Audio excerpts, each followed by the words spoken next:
see here at a segment I would like to call the Rocks Pile. This is for Wrestling on the Rocks, and tonight I'm going to be giving my review on this past episode of Tough Enough. Now, with regards to people showing improvement, Eric and Michelle, I have to say that you guys have really stepped up. I'm proud of you guys. Eric, I'm especially proud of you with being the first one in the dog exercise to be going across the finish line with dog attached to you. Okay?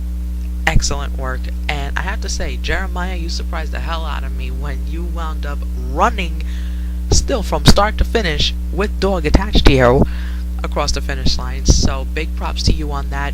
Luke, as well as Jeremiah, I have to say that you guys are absolutely blowing me away in the ring.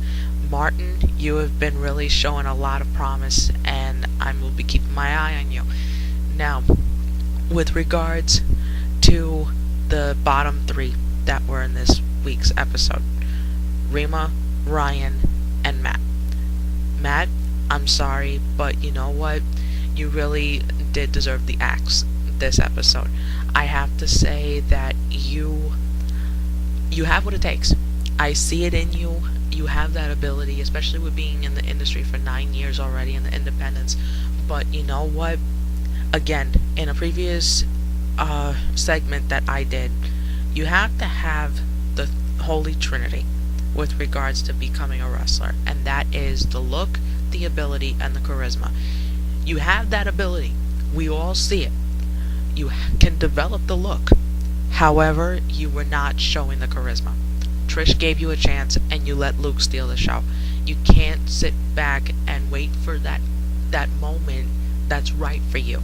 In this kind of competition, you are competing against other people who want this contract just as bad as you.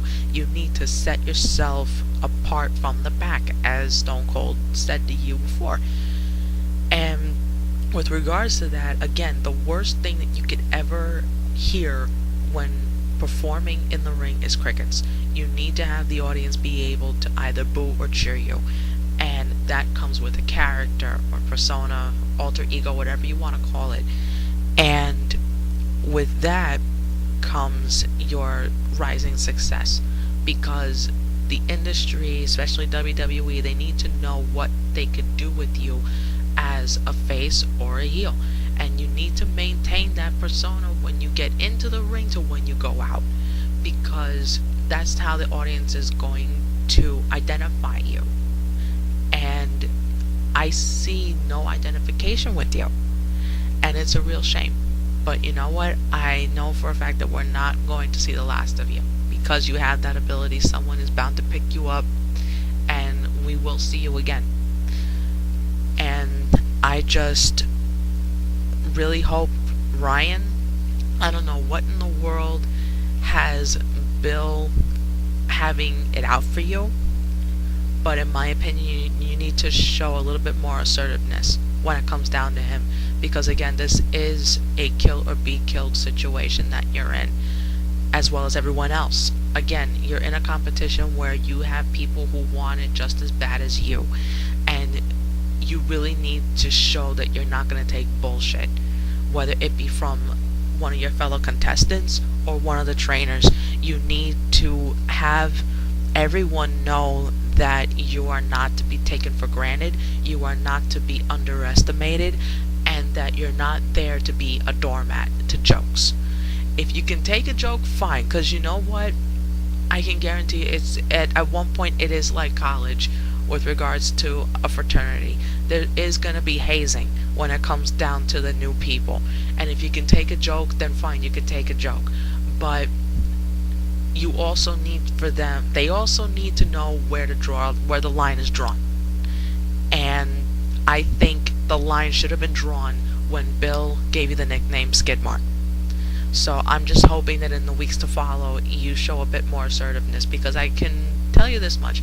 Guys like Bill, most likely they will give you a lot more respect if you step up to them and tell them that you're not going to take their bullshit lying down.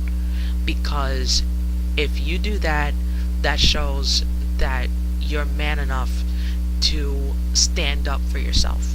And especially in a business like this, you need to be able to do that. Otherwise, you'll get eaten alive.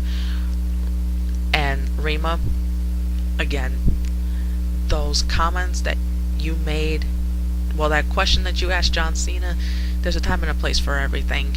And on live television, that really is not the time to ask him, will you marry me? I mean, you're in a competition to win a WWE contract, not affections from a superstar. Okay? It really is unprofessional.